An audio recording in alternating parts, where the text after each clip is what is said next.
Number, उनकी उनकी प्रिय भक्त लाली, दादी ज्ञानी, सुलक्षणी, लक्ष्मी भगवान, लाली, जस्सी बिटानी, ये जो पुराने जो मूल हैं, जिन्होंने पहले पहले का दादा भगवान से सत्संग सुना था, उन सबके बारे में हम सभी को पता होना चाहिए।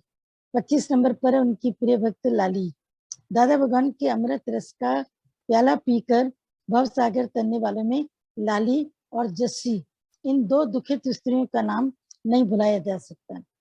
लाली को भी हैदराबाद सिंध में दादा भगवान मिले थे। इतना तो उसे ज्ञान रूपी शराब का नशा चढ़ गया कि समय का कुछ पता ही नहीं चलता।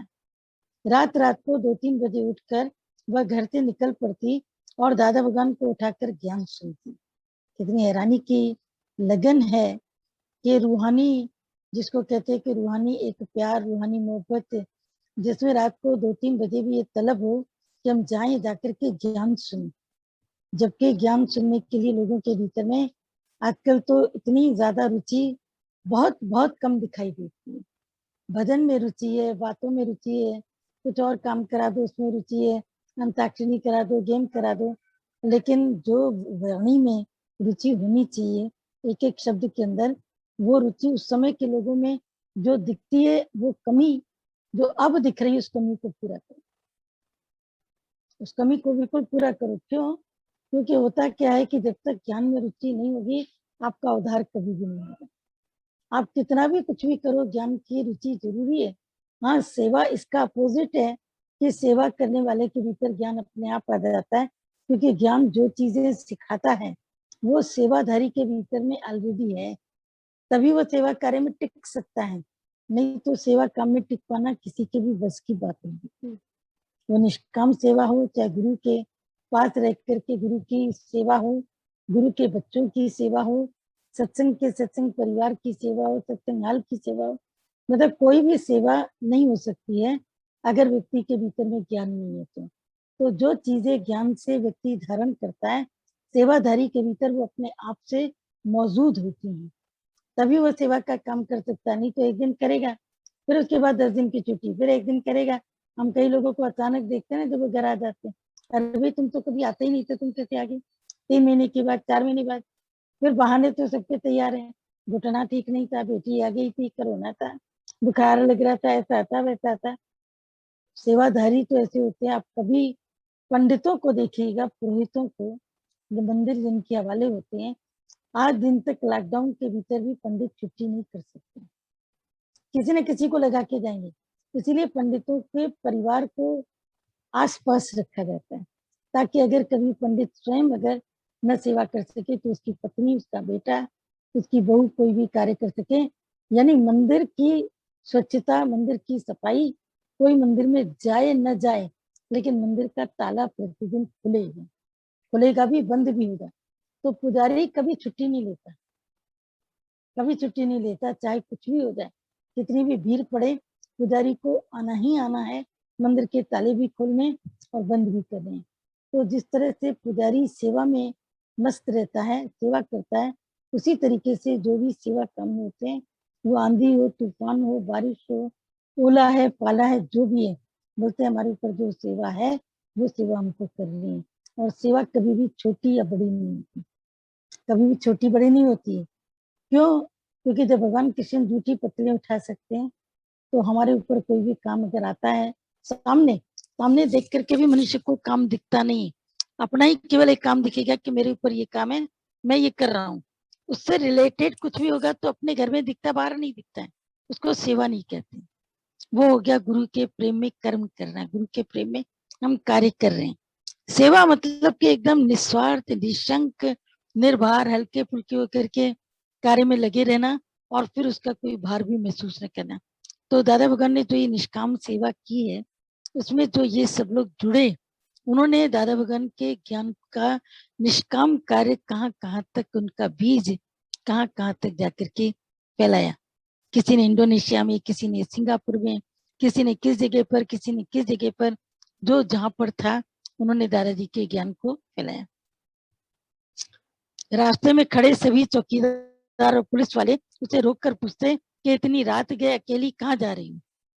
लेकिन इश्क वालों ने कब वक्त देखा, दुनिया की पूजा में तो पाबंदियां हैं, यहाँ दम दम में होती है पूजा, सर उठाने की फुर्सत नहीं। ये भजन चलता है हम लोग के सत्संग का कि इश्क वालों ने कब वक्त देखा। इश्क वालों को वक्त नहीं दिखता है, वो तो रात है, दिन है, सुबह है, शाम है, बस गुरु के प्रेम में दौड़े दौड़े जाते हैं। गोपियां दौड़ी दौड़ी जाती थी, न सुबह देखती थी, न दिन देखती थी, न रात दिखती थी। बंशी की धुन बजती थी तो खलकत उठ उठ बजती थी। गोप ग्वाले सब उठ उठ करके भागना शुरू कर देते थे। बंसी की धुन उनको घर में बैठने नहीं देती। गुरु का प्रेम बैठने दे अगर तुम्हें, तो समझ जाना कि वो प्रेम की परिभाषा सुनी है, समझी नहीं। प्रेम तो सब दीवारें लांगे जाता है उसके लिए। Love is no law, love can break the law. Love में इतनी ताकत होती है, ये सब कानूनों को, बंधनों को तोड़ जाता है। डांट भी खाएगा, ज्यादा से ज्यादा क्या होगा, डांट खाएंगे। अंदर का जो प्रेम होता है, जो इश्क होता है, वो उसको रुकने नहीं देता है, ठहरने नहीं देता है, एक जगह स्थिर नहीं होने देता है। गीता भगवान ने कहा, जिस पलंग पर तुम सोते हो ना, उसमें तुम्हारे अंगारे होने चाहिए। तुमको भगवान राम की तरह, जैसे वो वशिष्ठ मुनि को बता रहे हैं कि मुझे सुख में भी सुख नहीं महसूस होता, इसी तरह तुमको अंगारे महसूस होने चाहिए। इतने अंगारे लगने चाहिए, इतने अंगारे लगने चाहिए कि तुम्हें फील होना चाहिए कि मैं कैसे चैन से बैठा हूँ। मेरा गुरु दिन रात जूम पर इतनी सेवा कर रहे हैं। सुबह देखो तो जूम चल रहा है उनका, दोपहर देखो तो भगवान का जूम चालू है, शाम देखो तो उनका जूम चालू है। हम तो देख सोचते हैं पहले घूम घूम वाला सत्संग अच्छा था। कम से कम ये तो पता था कि महीने में 2 दिन उधर जाएंगे। कम से कम ये तो पता था कि 55 6 दिन का सत्संग है। कम से कम ये तो पता था कि माउंट आबू में 5 दिन का सत्संग है। उसके बाद में संडे संडे जो आसपास के प्रेमी आ जाएंगे तो सत्संग हो जाएगा। वो घूम घूम का सत्संग अच्छा था। ये जूम का सत्संग तो हर शहर के लोग जब देखो तब अपनी लिंक क्रिएट कर लेते हैं। आज किसी का जन्मदिन है, अभी किसी व्यक्ति की तबीयत खराब है, इसको ओम की धुनी सुना दीजिए, इसका आखिरी का वक्त है, मेरी मैरिज एनिवर्सरी है, मेरा ये काम है, मेरा वो काम। कभी कभी तो मैरिज एनिवर्सरी शब्द से ही इतनी हैरानी होती है कि गीता भगवान ने, दादा भगवान ने अपने जीवन से सबको ब्रह्मचर्य का व्रत दिया। आधा श्यामा किसी बहाने, ये बात तो समझ में आती है कि इसी बहाने ही गुरु को बुला रहे, लेकिन वजह ये क्यों पूरे टाइम पर इन सब चीजों में ही क्यों लगे पड़े। मन की वृत्तियां तो उधर ही लगी पड़ी।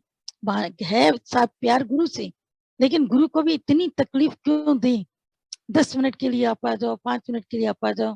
फिर आप क्या समझते हो कि जब कोई व्यक्ति तैयार होगा, जूम पर आएंगे भगवान जी, तो वो 5 मिनट आएंगे। लखनऊ की जूम पर आए थे, हमने कभी नहीं उनसे कहा था कि आप ज्यादा टाइम दें। 2.25 घंटे बैठे थे भगवान, 2.25 घंटे। और जबकि उस दिन सुबह का सत्संग भी 7:30 बजे से लेकर के 8:15 बजे का कर चुके थे।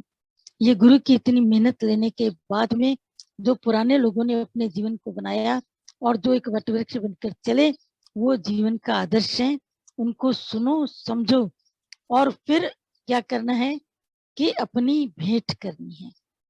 कि पूरा सतगुरु भेंटिया, भेंटिया का मतलब ये नहीं कि गुरु को जाकर के कोई गिफ्ट दे करके आओ। पूरा सतगुरु भेंटिया, भेंटिया माने तुलना। पूरे सतगुरु से अपनी तुलना करो। पीछे असंदियां, खेलंदियां, खावंदियां विचा हो। फिर हंसो, खेलो, खाओ, मुक्त होकर के रहो, कोई दिक्कत की बात नहीं। पर पहले पूरे सतगुरु के जीवन को भेंटो।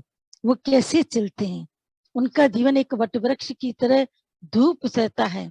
धरती की जड़ों से जितना पानी मिल गया, आजकल बारिशें कितनी होती हैं, कहीं तो बारिशों की दरकार नहीं, और कहीं पर तो बारिशों का अंबार लगा पड़ा।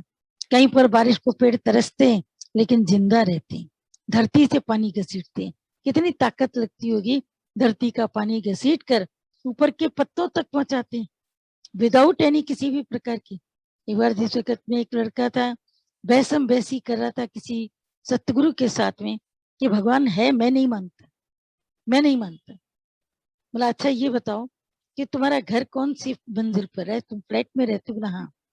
कौन सी मंजिल पे घर है? बोला 14th फ्लोर पर। बोला 14th फ्लोर पर पानी आता है? बोला हाँ। पानी किससे आता है, डायरेक्ट आता है या मोटर से आता है?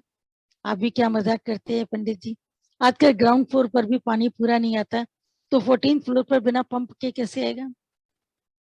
कितने हॉर्स पावर की मशीन लगी उसमें, वो भी बता दिया। बोला अच्छा ठीक है, तुम कहते हो भगवान नहीं है, मेरे साथ चलो। ये बात वहां की है, मेड्रास साइड की, तो वहीं पर वो लेके गया। नारियल के पेड़ लगे थे बहुत सारे, बोला इसमें से नारियल तोड़ो। कुछ नारियल उसने तोड़े, मतलब पेड़ में से निकाले, पेड़ से तोड़े, पेड़ से तोड़ करके नीचे रखे। बोला अब चलो तो छांव में बैठते हैं और छांव में चल करके अभी नारियल को तोड़ो। तो नारियल तोड़ा तो उसके अंदर से पानी निकला। बोला ये पानी कौन से टुल्लू से अंदर गया? किसी पेड़ के नीचे तुमने टुल्लू देखा है? बोला नहीं। बोला इतने सारे हजारों पेड़ लगे हैं, इन हजारों के ऊपर लाखों नारियल हैं, इन लाखों नारियल के भीतर में पानी है, वो पानी कौन से टुल्लू से इतनी ऊंचाई तक चला गया? अब लड़के के सोचने की बारी थी कि सचमुच में कोई शक्ति है जो इतना काम करती है।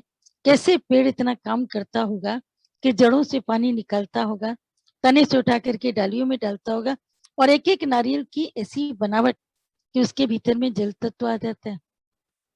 और जल तत्व केवल खाने में आए तो ठीक है, जैसे मौसमी है, संतरा है, इसमें जल का तत्व है, लेकिन इसमें तो बकायदा पानी पानी के किस्म का है।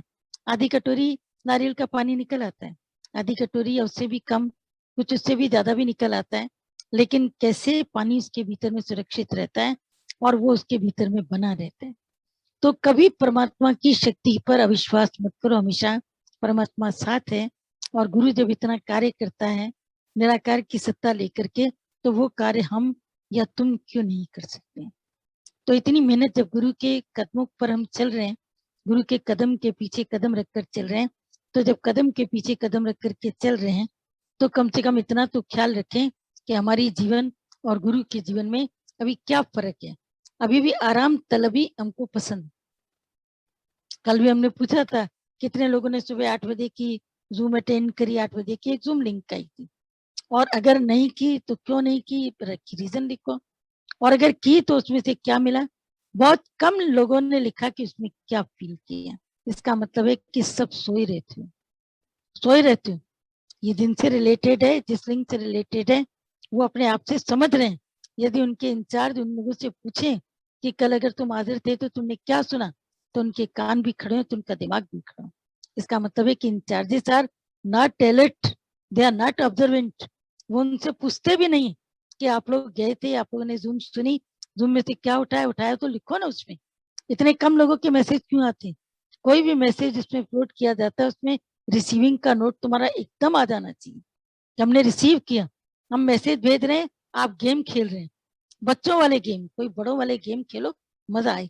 उस दिन अष्टावक्र का गेम चला था ना, खेलो, अष्टावक्र पूरी उसमें चली, महाभारत में से खेलो, रामचरितमानस का खेलो, उमर गीता भगवान की लाइफ का खेलो, दारा भगवान की लाइफ का खेलो। बड़े वाले गेम क्यों नहीं खोलते? बड़े वाले गेम में तुम्हारी रुचि नहीं लगती? ग्रामर में तुम्हारी रुचि नहीं लगती कि 2 चीजें कौन सी है, 3 कौन सी है, 4 कौन सी है? सबसे अगर तुम पूछोगे भी चतुष्ट साधन क्या है, कौन सी चीजें, इस तरह का दिमाग लगाओ, खेलो। लेकिन किसी ने गेम भेज दिया बच्चों वाला, उसी में लगे हुए। ये तो मूर्खता के काम है, तुम्हारे ज्ञानी के काम नहीं। कभी कभी अच्छा लगता है चेंज के लिए, कभी कभी, लेकिन जब एक मैसेज फ्लोट किया गया, उसके पीछे तुम उस चीज को समझ भी नहीं रहे हो और वो गेम कंटिन्यू है, तो इसको हम क्या समझे? ये तुम्हारा डिसिप्लिन है? डिसिप्लिन में चल रहे हो? Is it A discipline? दादा भगवान के कार्य की तुम इतनी बड़ी, तुम बुक की महिमा सुन रहे हो जो स्वयं गीता भगवान ने लिखी, स्वयं गीता भगवान ने लिखी है। भगवान कृष्ण ने तो गीता बोली, लिखी तो नहीं, लेकिन यहाँ तो हमारे भगवान गीता ने अपने गुरु की पूरी जीवनी को खोल करके रख दिया। एक एक पन्ना उसका इतना ऐसे भरा हुआ है, भाव से भरा हुआ, कि यदि उसको पढ़ोगे तो तुम्हें लगेगा दादा भगवान ने इतना काम किया है। हम लोग इतने बड़े होकर के 40-45 की उम्र के हो गए, 50 की उम्र के हो गए, अभी तक पैसा जमा करने में, पैसा खर्च करने में, इसकी शादी कराओ, इसका डिवोर्स हो रहा है, इसके लिए मकान बनाओ, इसका ये काम करो, करो, मना थोड़ी। ये भी काम तुम ही करोगे, तुम्हारे घर के कोई और नहीं करेगा। लेकिन अंदर का इन्वॉल्वमेंट कहाँ है? अंदर के इन्वॉल्वमेंट की जब बात पूछी जाती है तो वहां पर तुम जीरो लगते हो। तो अब अंदर के इन्वॉल्वमेंट को शुरू करो और ज्ञान के प्रति अपनी रुचि दिखाओ, ज्ञान के लिए लीडर बनो। उस लीडरशिप में आकर के ज्ञान से रिलेटेड प्रश्न बनाओ। क्यों बाकी लोग, कुछ ही लोग क्यों बनाते हैं? कुछ ही लोग गेम क्रिएट करते, तुमने उसको रिपीट कर दिया, कोई बड़ा काम नहीं किया। खुद कोई गेम क्यों नहीं क्रिएट करते हो? इतने दिमाग को क्यों नहीं चलाते हो? अपने दिमाग को चलाओ, दिमाग को चलाकर समथिंग न्यू के ऊपर आओ। क्या पुराने पुराने मैसेज जो आते हैं फॉरवर्ड कर दिए, फॉरवर्ड कर दिया, मैसेज आया फॉरवर्ड कर दिया। अपनी खोपड़ी जो व्हाट्सएप में तुम लोगों ने डाल दिया ना, उसको बाहर निकालो। एंड्रॉइड से बाहर आओ, एंड्रॉइड से बाहर आओगे, फेसबुक में पूरे दिन पड़े, फेसबुक में कभी इसका सत्संग है, कभी इसका सत्संग है, कभी इसको सुन रहे यूट्यूब पे, कभी इसको सुन रहे यूट्यूब पे, लेकिन अपनी घोट तो नशाती हुए। कुछ तो चुन लो जीवन के अंदर, मेरे जीवन का ये आधार है, वरना कभी किसी की वाणी सुनोगे, कभी किसी की सुनोगे, कभी किसी की सुनोगे, कंफ्यूज हो जाओगे। एक सब्जेक्ट एक बच्चा 3 टीचर से पढ़े, कंफ्यूज हो जाएगा। एक सब्जेक्ट एक बच्चा एक टीचर से पढ़े, ज्यादा से ज्यादा दूसरी से गाइडेंस ले ले, कोचिंग ले ले, कुछ भी ले ले तो समझ में आएगा। लेकिन वही एक सब्जेक्ट वो 10 टीचर से पढ़ेगा, उसकी खोपड़ी खराब हो जाएगी। तो ज्ञान की ज्यादा जरूरत नहीं, जितनी विश्वास की, प्रेम की, श्रद्धा की, भक्ति की, और वो सबके साथ में निष्कामता। निष्कामता निष्कामता सब कहते हैं, ये निष्काम नहीं करते, ऐसे बहुत सत्संग सुना है, कहते आर यू निष्काम, आर यू निष्काम। क्या तुम सुबह की नींद को अपनी छोड़ सकते हो, दोपहर का आराम छोड़ सकते हो, कंफर्ट जोन अपना छोड़ सकते हो? कितने लोगों की तुमने फिजिकली सेवा की इस बीमारी के दौरान पर? किसी के घर में जाके खाना टांग के आना, ये कोई बड़ी बात नहीं होती। मॉरल सपोर्ट तुमने कितनों को दिया, ज्ञान से कितनों को ऊपर उठाया, फिर उनकी कितनी संभाल करी, फिर उनको कितना तुमने उसके ऊपर स्टैंड किया, उनकी विल पावर को स्ट्रांग किया। ये अपने से पूछो कि ज्ञानी अगर चलती धारा है, तो हम क्या है कि नाली की तरीके से जीवन के भीतर में रहेंगे, हम उससे जुड़े, क्योंकि जब वो भी समुद्र से जुड़ती है तो वो भी तो समुद्र का रूप हो जाती है। गंदी नाली, गंदा नाला जब समुद्र से मिलता है तो समुद्र का रूप हो जाता है। गुरु से मिलकर के गुरु का रूप हो जाओ, और गुरु के सब लक्षण, गुरु के करने वाले कार्य सबके जीवन से दिखाई देने चाहिए। तब लगेगा कि अब जीवन के अंदर कम से कम कार्य की शुरुआत हुई। नहीं तो केवल सुनते सुनते सुनते सुनते सुनते कितना सत्संग सुनोगे, कितना सुनोगे। आप कहोगे हम भी सत्संग सुन सुन के ना, हमको भी यही लगता है, लेकिन हम उनको कह रहे हैं जो अपना नहीं रहे, जो अपना नहीं रहे, केवल सुन रहे। जो सुनने के साथ अपनाते हैं वो तो मूर्ख हो जाते हैं, बधिर हो जाते हैं, ऐसे बहरे हो जाते हैं कि दुनिया की आवाजें उनको सुनाई नहीं देती। उनका तन, मन, धन तीनों मिलकर के एक दिशा में काम करते हैं। तो जब तीनों मिलकर के एक दिशा में काम करते हैं, तो आपने कभी कि आपका तन, मन और धन तीनों एक दिशा में है या तीनों अलग अलग दिशा में?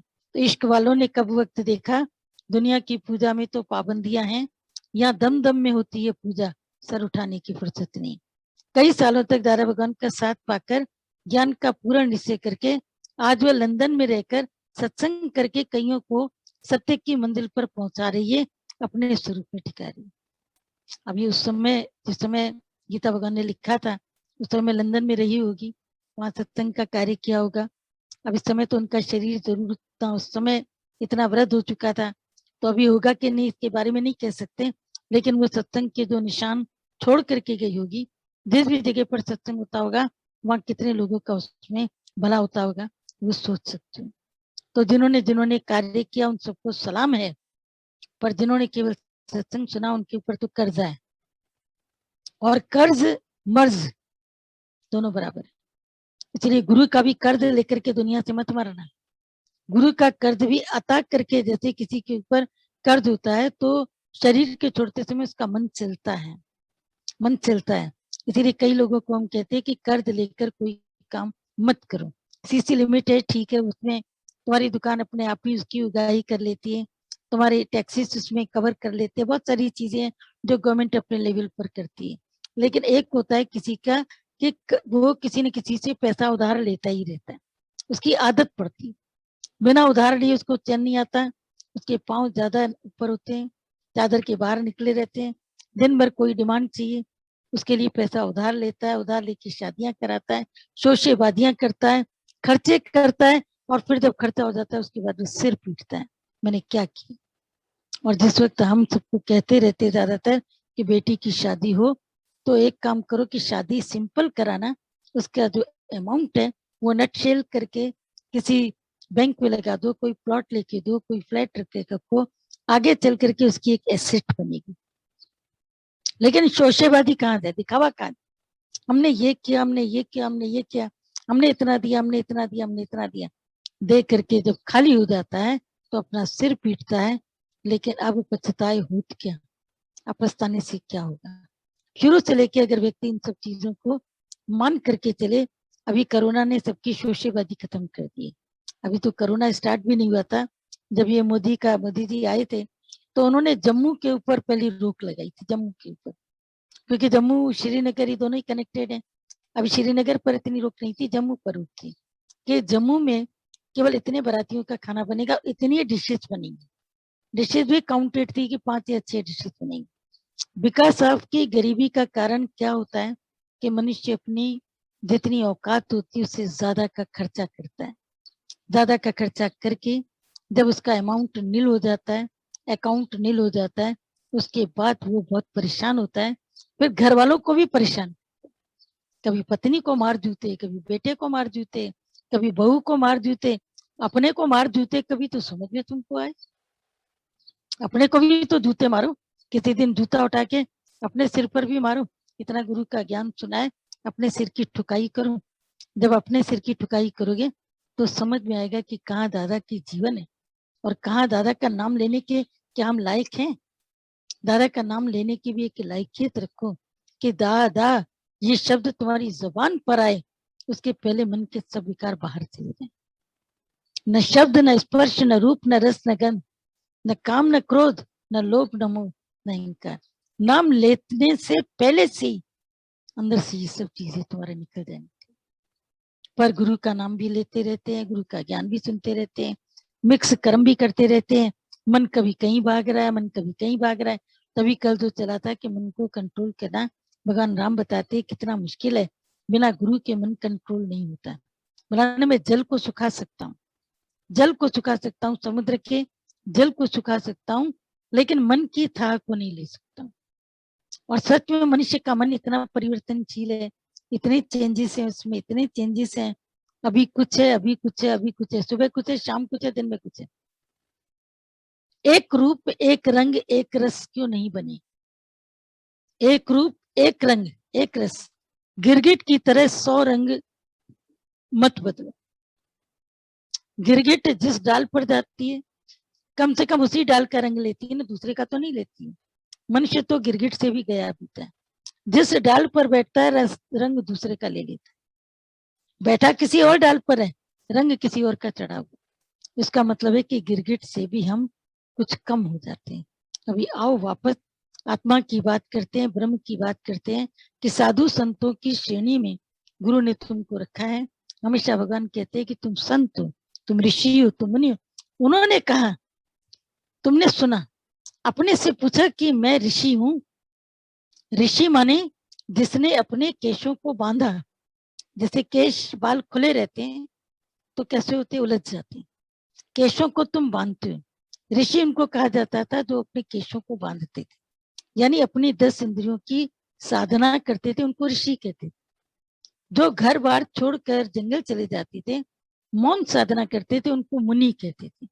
ऋषि ग्रस्त में ही होते थे, ऋषि ग्रस्त छोड़ के नहीं जाते थे, ऋषि ग्रस्त में ही होते थे, लेकिन अपनी इंद्रियों की साधना करते थे। जब गुरु तुम्हें कहता है कि तुम ऋषि मुनि हो, तो 1 मिनट के लिए अपने से पूछना कि गुरु ने जो हमसे उम्मीद करी, मैं अभी तक तो नहीं बनाऊं, ये सच है, लेकिन आगे के लिए मेरा क्या, अंदर का क्या मेरा तजर्बा है, आगे के लिए मेरी क्या सोच है, आगे के लिए मेरा अपना क्या निश्चय है अपने को लेकर के। क्योंकि अपने को लेकर के अभी भी आप अलर्ट नहीं हो, अभी भी सावधान नहीं हो, अभी भी सावधान नहीं हो अपने को अलर्ट लेकर के, कि अपने को लेकर के आप अलर्ट हो जाओ, अपने को लेकर के आप सावधान हो जाओ। अभी भी जैसे बिना ऑब्जर्वेशन के ही दुनिया के भीतर में चल रहे हैं। न तो ऑब्जर्वेशन पावर पैदा हुई, न तो टॉलरेंस पावर पैदा हुई, न तो एंड्योरेंस पावर पैदा हुई। जब तीनों ही पावर नील है तो क्या, कौन सी कैटेगरी के भीतर में हम आगे। इतनी ऑब्जर्वेशन होनी चाहिए कि गुरु की अगर नजर उठी है, अगर आंख भी उठी है ना, तो वो क्या कहना चाहते हैं, क्या कहना चाहता है, आंख से वो क्या इशारा कर। हाथ के इशारे नहीं समझते, आंख का इशारा तो दूर की बात, जबान की कई बात भी नहीं समझते। इसका मतलब ऑब्जर्वेशन पावर अभी बहुत नील है। वो ऑब्जर्वेशन पावर भीतर में होनी चाहिए, इतनी ऑब्जर्वेशन पावर होनी चाहिए कि गुरु अपने पलंग पर करवट ले और तुम्हें समझ में आ जाए कि उसने करवट भी ली है, तो साधारण नींद के लिए है या उसके शरीर के अंदर कोई पीड़ा है या उससे कोई तकलीफ है, उसकी करवट भी समझ में आए, उसके शरीर के बारे में भी सब कुछ समझ में आए।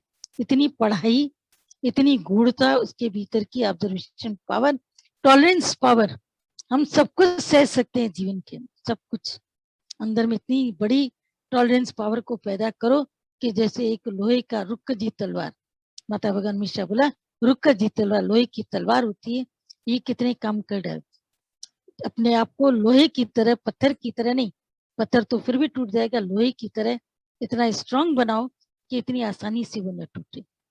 इतनी टॉलरेंस पावर भीतर आ जाए, एंड्योरेंस पावर, सहन शक्ति, भीतर में सहन शक्ति ऐसी भी ना हो कि वो तुम्हारी कमजोरी बन जाए। सहन शक्ति ऊंची होनी चाहिए, ऐसी सहन शक्ति रखो अपने भीतर में, ऐसी सहन शक्ति रखो अपने भीतर में कि उस सहन शक्ति से तुम्हारे जीवन का काम चलता है। तो वो सहन शक्ति तुम्हारे जीवन को बनाएगी, आगे की ओर लेके जाएगी। तो इंड्योरेंस पावर को अपने पास में रखो, बहुत जरूरी है। ऑब्जर्वेशन पावर को भी अपने पास में रखो, बहुत जरूरी है।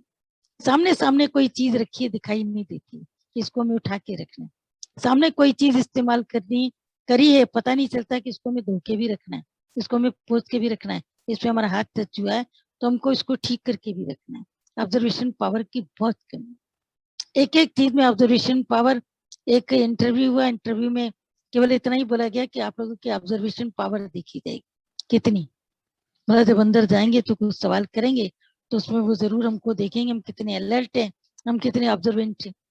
लेकिन बीच बीच में वहां पर कई जगह पर कागज के टुकड़े फैले हुए, बच्चों का नाम लेते गए, बच्चे आते गए डिस्क्वालीफाई करते गए उनको, डिस्क्वालीफाई डिस्क्वालीफाई। एक बच्चा गया, अपना नाम सुनने के बाद में गया, लेकिन उसको अंदर जाने में कुछ देर होगी क्योंकि ऑफिस के बाहर बहुत कचरा फैला हुआ था। उसने पहले उस कचरे को उठाया, बाहर उसमें डस्टबिन में रखा, डाला। साथ में पायदान टेढ़ा पड़ा था, उसको उसने ठीक किया। पर्दा अलग पड़ा था, रिंग्स उसके निकले पड़े थे, उसके रिंग्स डाले। उसके बाद में पूछा, sir may I come in? बोला yes come in, why are you so late? बोला सर यहाँ पर ये चीजें थी तो मैंने सोचा इनको मैं ठीक करके अंदर चलूं। तो जब वो चला था अंदर तो उसको जो लेटर मिला वो पूरा नौकरी का, उसी समय उसको जॉब का प्लेसमेंट मिल गया। तो बाकी के स्टूडेंट ने पूछा तुमने आखिर क्या आंसर किया? बोला मेरे से कोई क्वेश्चन ही नहीं किया, तुम्हें आंसर किया तुमने? तो सब लोग मिलकर के फिर उनके पास जाते हैं और उनके पास जाकर के उनसे पूछा, बोला कि आपने जब इन्होंने कोई क्वेश्चन नहीं किया आपने, तो इनको आपने क्वालिफाई कैसे कर दिया? बोला इसने वो काम किए जिसमें ऑब्जर्वेशन पावर की जरूरत थी। बाहर इतना कचरा फैला था, पायदान हमने टेढ़े मेढ़े कर दिए थे, पर्दा ऐसे लटका रखा था, तुम लोगों को कुछ भी दिखाई नहीं दिया, कुछ भी दिखा नहीं। ऑब्जर्वेशन पावर तुम लोग की इतनी नील थी कि बाहर बैठकर तुम सब बातें कर रहे थे। जब टेस्ट ही तुम्हारी ऑब्जर्वेशन का था तो तुम कहाँ स्टैंड किए, तुम कहाँ खड़े रहे? बच्चे समझ गए कि कहाँ मेरी क्या गलती है। लेकिन जो बच्चा क्वालिफाई हुआ वो बहुत रो रहा था। अब उससे पूछा सबने, भाई तुम्हारे रोने का कारण क्या है? बोला मेरे रोने का कारण ये है कि घर में माँ हमेशा डांट डांट कर काम कराती थी, कागज गिरे पड़े उठा के रखो, ये काम करके रखो, गिलास जूठा उधर रखो। अरे बड़े दादा भगवान तो यहाँ तक भी सबको डांटते थे कि तुमने चाय पी और चाय के कप को उसी समय तुमने सर्फ से धोकर क्यों नहीं रखा? नहीं तो उसके अंदर क्या हो जाता है कि बिल्कुल एकदम उसमें चाय जम जाती है। गिलास कितना भी अच्छा हो, आप देखना कि उसमें कैसे चाय जम जाती है। तो कैसे दादाजी की ऑब्जर्वेशन पावर हम लोग सबके साथ रहती थी कि दादा भगवान एक एक बात के लिए सबको बताते थे। हम लोगों ने उनकी बातें सुनी है कि कैसे चलो, कैसे बैठो, कैसे उठो, कैसे किस तरीके से चलो, किस तरीके से तुमको क्या काम करना। इतनी ऑब्जर्वेशन पावर गुरु ने दी, तुम गुरु के साथ रहे, यानी गुरु का सत्संग सुनते हो तो हमारी ऑब्जर्वेशन पावर का है। तो वो ऑब्जर्वेशन पावर अंदर में हो और डेडिकेशन, ये भी बहुत जरूरी है क्योंकि बिना डेडिकेशन के भी लाइफ में कुछ भी नहीं कर पाओगे। तो इसीलिए ऑब्जर्वेशन पावर भी चाहिए, डेडिकेशन भी चाहिए, एंडोरेंस पावर भी चाहिए। अंदर में जितना हम भीतर में अपने एंडोरेंस पावर रखते जाएंगे, भीतर में सहन शक्ति रखेंगे, तो जो सहता है वो चुप रहता है, मन से भी शांत रहता है। ये नहीं कि हम बाहर से तो नहीं कहते पर मन चलता है। तो ऐसा मन चलना खराब हो गया। मन से भी सहन करने की आदत डालो, क्योंकि कोई भी परिस्थिति या ज्यादातर परिस्थिति तुम्हारे अनुकूल नहीं होगी, अनुकूल नहीं होगी। जीवन आजकल इतना विपरीत चल रहा है, जीवन की धारा इतनी विपरीत चल रही है, खासकर बच्चों की सोच, अपने बेटे बेटियों की सोच इतनी अलग हो गई है, उनके साथ में एंड्योरेंस पावर के बिना एडजस्टमेंट नहीं हो पाएगा। उनके साथ में रहना पड़ता है, एंड्योरेंस पावर अपने भीतर की जगह करके रखनी पड़ती है। तो ये एंड्योरेंस पावर अपनी जगह करके रखें, और उम्मीद है कि तीनों शक्तियों पर तुम ध्यान दोगे। हमारी दादाजी से यानी श्याम भगवान से जब पहली मुलाकात हुई थी, पहली 1974 19 फरवरी तक लिखा हुआ हमारे पास में, पहली मुलाकात थी। उसके बाद वे काफी टाइम तक गायब हो गए थे, पढ़ाई लिखाई, घर के बंधन, बहुत सी चीजें थी। 74 में तब हमने उनसे पूछा था कि आप हमें जीवन के जीने का क्या सूत्र देंगे। उन्होंने 3 ही शब्द बोले थे, बोला कि एंड्योरेंस पावर, एंड्योरेंस पावर जीवन में, ऑब्जर्वेशन पावर होनी चाहिए जीवन के भीतर में। ऐसा जब तक सहन शक्ति नहीं होगी, ऑब्जर्वेशन पावर नहीं होगा, टॉलरेंस पावर नहीं होगी, तब तक विल पावर स्ट्रांग नहीं होगी। तो बिना विल पावर के भी तुम कोई काम नहीं कर पाओगे। ऑब्जर्वेशन पावर स्ट्रांग करो, बोला कौन तुमसे मिलने के लिए आता है तुम्हें पता होना चाहिए, कौन तुम्हें कौन सी निगाह से देख रहा है। किसी ने भी बात कर ली, किसी भी लड़के ने तुम्हें छू लिया, किसी ने भी तुम्हारे में इंटरेस्ट ले लिया, बोला एक कॉफी के मग के ऊपर लड़कियां उनके आगे बिल्कुल अपने आप को छोड़ देती हैं, अपने आप को उनके आगे पेश कर देती है, कॉफी के मग के ऊपर, नोट्स के ऊपर। भाई मेरा बहुत ध्यान रखता है, मेरे घर का काम कराता है, ये मेरे में इंटरेस्ट लेता है। कोई तुम्हारे में क्यों इंटरेस्ट ले रहा है, किस लिए ले रहा है, ऑब्जर्वेशन होनी चाहिए। तुमने कभी कहीं पर तुम गए, तुमने क्या किसी से बात करी, अपने प्रति ऑब्जर्वेंट हो। विल पावर इतनी स्ट्रांग हो कि कहां पर नो करनी है तुम नो कर सको। हर एक के आगे तुम नीचे डाउन हो जाते हो, किसी ने कुछ भी शब्द कह दिए उसके आगे नीचे गिर गए, अपने विल पावर को उसमें खत्म कर दिया। बस इसने मेरे को ये कह दिया, अब तो ये हो गया, अब तो पता नहीं कल क्या होगा, अब तो ये होगा, अभी तो मेरे साथ ये दिक्कत है, अभी तो वो दिक्कत है। हर एक को अपनी विल पावर इतनी स्ट्रांग करके दिखाओ, बोलो मेरे जैसा दुनिया में कोई भी नहीं। एक अकेले भी तुम पूरी बिल्डिंग में रहो ना, नीचे ऊपर की बिल्डिंग हो, कमरे तो एक ही में रहोगे, लेकिन डर नाम की कोई चीज तुम्हारे भीतर नहीं होनी चाहिए। विल पावर इतनी स्ट्रांग, मैं पूरी माया का सामना कर सकता हूँ। क्यों? क्योंकि मेरे साथ में भगवान है। एक थी मदर टेरेसा, उसका नाम था, मदर टेरेसा नहीं, मदर थेरेसा। बाद में उनका नाम मदर थेरेसा पड़ा, पहले लोग उसको ऐसी थेरेसा के नाम से जानते थे। अमेरिका की कैलिफोर्निया की थी।